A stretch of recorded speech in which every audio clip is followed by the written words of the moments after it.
itu memang Ada kesalahan. sering ya, sering kita dengar di masyarakat memang sholat sunnah qobliyah subuh, sholat sunnah fajar, begitu. Jadi memang ini namanya memang beda-beda, tetapi sholatnya itu juga. Jadi sama ya Pak ya, kita katakan sholat sunnah sebelum subuh, oke, atau sholat sunnah fajar. Itu sama. Ya sama, ya sama sebenarnya.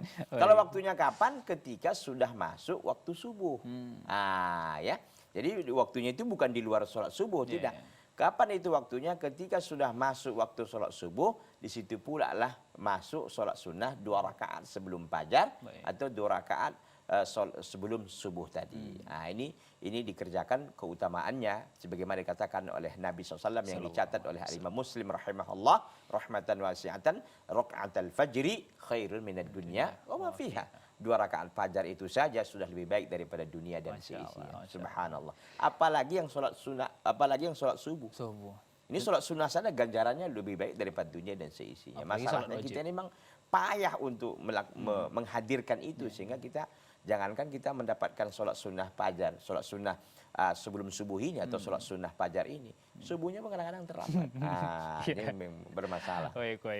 Ya, semoga Allah Subhanahu wa taala memberikan rahmatnya kepada kita semua, sehingga hati kita, raga kita dan semuanya benar-benar dimudahkan oleh Allah Subhanahu wa taala dalam menjalankan ketaatan kepada Allah.